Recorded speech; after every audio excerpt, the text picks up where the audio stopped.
Tanguay électronique, en première ligne. Il y a un certain niveau d'acceptabilité qu'on va avoir à Québec, puis c'est pas ça qu'on avait en fin de semaine. On parle de capitale au stade municipal. Pour les fans du junior, on parle des remparts. On manque pas une victoire du rouge et or. À l'esprit sportif, on aime le sport.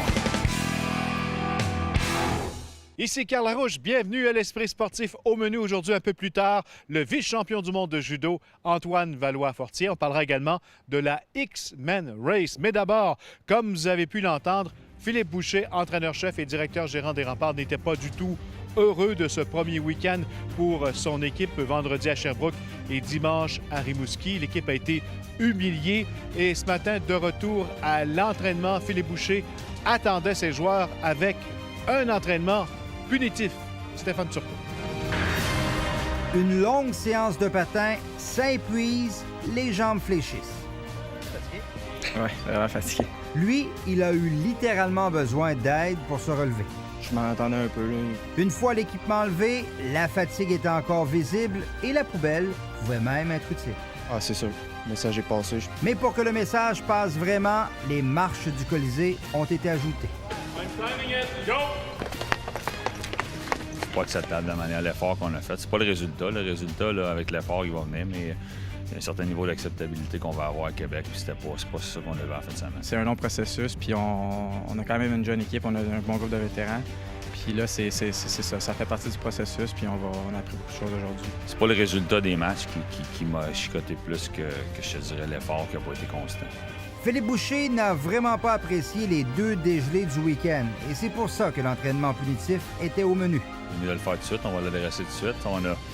L'année passée, on l'a adressé, les gars ont répondu tout de suite. Même si les Remparts sont présentement privés de 7 joueurs de premier plan, dont 6 qui participent à des camps professionnels, ces absences ne doivent pas servir d'excuse. Des gars de finesse ne sont pas ici présentement. Fait que si on a des joueurs qui veulent jouer de finesse, on s'en va nulle part. C'est un peu le message qu'on a eu avant la pratique. Peu importe s'il nous manque des joueurs, pendant l'année, ça va arriver qu'il va y avoir des blessés. C'est que les autres gars, il faut qu'ils continuent à jouer leur rôle. Nous autres, il faut qu'on en fasse plus. Les joueurs, tout le monde, il faut qu'on en fasse plus qu'on vit des fins de semaine comme on vient de le vivre. Si la première fin de semaine n'a pas été facile, le prochain week-end ne sera pas de tout repos alors que les Remparts affrontent deux rivaux de leur propre division, considérés comme étant la division la plus forte du circuit. Vendredi ici contre Bécomo et samedi à Chicoutimi contre les Saguenayens. Dans notre division, Rimouski, c'est peut-être notre rivalité, tout le monde le sait, mais contre Chicoutimi, il y en a eu une bonne, puis contre Bécomo, c'est toujours des bons matchs, c'est jamais facile. Faudra donc trouver le moyen d'éviter de trébucher à nouveau. Stéphane Turcot, TVA Sport, à Québec. Les courses d'endurance sont de plus en plus populaires au Québec. Le 27 septembre prochain, le centre de ski Le Relais sera l'hôte de la grande finale du X-Men Race.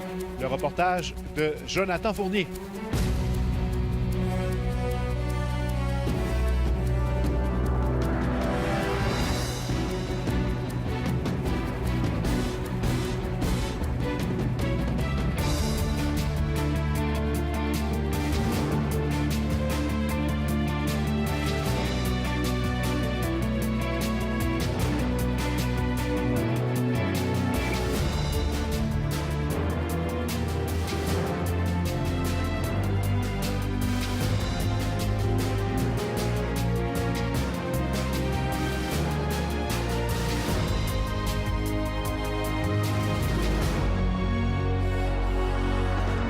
C'est la première édition à Québec. C'est la première édition à ski relais le Lac-Beauport. C'est une finale provinciale parce que déjà, on a eu beaucoup d'athlètes, 2800 qui ont performé à Sutton fin mai, 5448 à Orford. On en a plus de 8200 à présent.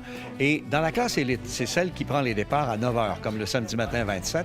Et il y en a à peu près 250 au Québec. On aura la crème de la crème pour les 7,5 km de la montagne, les 40 obstacles ici à ski le relais Lac-Beauport. Et on a en ce moment en tête, après les deux épreuves, Marc-André Bellard de Québec qui domine chez les hommes et il est deuxième à Sutton et premier à Harford. Et on a Claude Godbout chez les dames qui est première partout. Donc ça promet, ils veulent remporter le titre provincial de l'année. En fait, moi j'ai commencé en 2011. Moi j'étais un biathlète à la base, j'étais un athlète d'hiver, mais en 2011 j'ai essayé ça avec les Spartan Race. J'ai essayé aussi d'autres compagnies américaines. Puis J'ai trippé à chaque fois, mais là, on s'est dit, il faut qu'on essaye le produit québécois. Puis finalement, on a vraiment été surpris. Puis c'est vraiment la meilleure course à obstacles à faire, là. Il y a plus d'obstacles, c'est de la qualité, l'équipe est super le fun. Donc, ça a été un coup de foot tout de suite.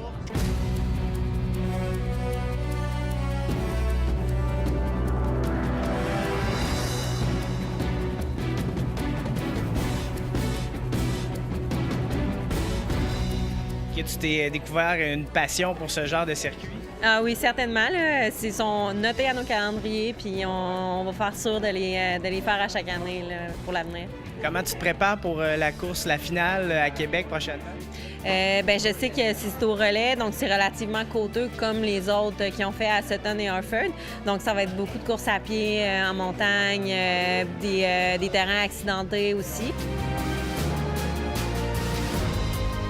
Je m'entraîne beaucoup. Je fais beaucoup d'entraînements de toutes sortes, mais c'est sûr qu'avec cette année, en faisant un peu plus de courses à obstacles, j'ai augmenté les heures à la course à pied, puis on fait un peu de tout là, pour être capable que le corps fournisse de haut en bas, de la tête aux pieds, mais c'est sûr que je vais essayer de prendre du repos un peu puis faire des courses en masse avant d'aller faire la finale à Québec. On a 1612 inscriptions. On vise le cap des 2000 pour une première année. Et ça va battre il y a 3-4 ans Harford et il y a 2 ans Sutton. Donc, on sait qu'à Québec, on veut. On sait que le relais, c'est une magnifique place, surtout à la fin septembre avec le Festival des couleurs. Donc, on invite les gens à s'inscrire sur le site Internet de X-Men Race. C'est des obstacles à 100 faits québécois par un gars du Québec et de plus en plus, il y a des adeptes. En plus, il ne faut pas oublier qu'à midi, il y aura des départs vers 4-8 ans sur 1 km, le X-Kidman. On aura aussi le 9-12 ans à midi 15. Et là, déjà, on a 250 pré-inscriptions pour des jeunes. Donc, on pense que le 2000 va être atteint, mais on n'en veut plus. On a des vagues qui commencent à 9 h le matin avec l'élite, aux 30 minutes jusqu'à 15h30 l'après-midi.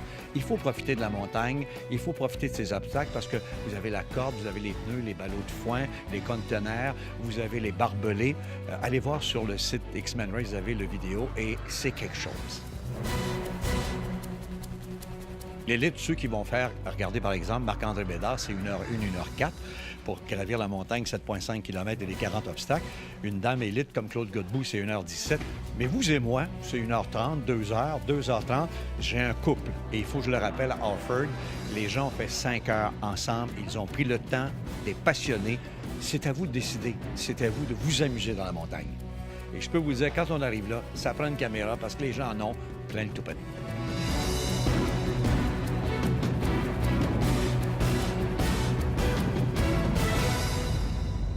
Après la pause, une rencontre avec le vice-champion du monde de judo, Antoine Valois-Fortier.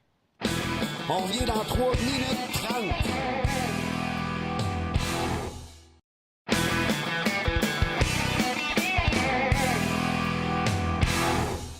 Déjà médaillé olympique, le Québécois Antoine Valois-Fortier a remporté la médaille d'argent lors des récents championnats du monde de judo. Il était de passage à Québec samedi et l'esprit sportif était au rendez-vous.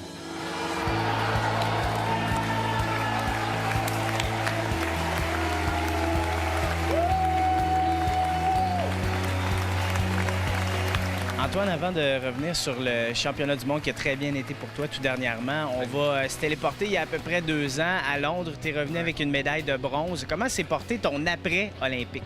Bien, je pense que beaucoup de changements pour moi après les Jeux olympiques. J'ai acquis une certaine notoriété que j'avais pas avant. J'ai une attention soudaine médiatique qui est apparue très, très rapidement. Donc, ça a été beaucoup de mise à niveau, d'adaptation pour moi. Puis je pense que c'est l'année que j'ai suivi les Jeux, ça a été d'apprendre à gérer cette nouvelle pression-là, ces nouvelles attentes-là. Puis je pense que maintenant, je peux dire que j'ai appris à gérer ça. Après les Jeux olympiques, ça a été une grosse prise de conscience. J'ai pris conscience que j'étais capable de performer à ce niveau-là avec les meilleurs au monde. Donc, je pense que ça m'a donné beaucoup de motivation pour le prochain cycle qui commençait, à savoir que là, j'avais le potentiel de remonter sur le podium puis d'aller chercher éventuellement la médaille d'or olympique là, à Rio. On sent que les gens de Québec, particulièrement de Beauport, sont derrière toi. Un championnat du monde pour un judoka comme toi, ça implique combien de combats? Dans mon cas, j'ai fait 6 combats, 5 victoires, 1 défaite. Donc, c'est énormément de compétiteurs. C'est un des gros objectifs de toutes les nations, de tous les gros noms dans la catégorie à chaque année, ça, c'est certain. Donc, d'avoir performé à ce tournoi-là, je pense que ça me donne beaucoup de confiance pour les prochains championnats du monde et les prochains Jeux olympiques.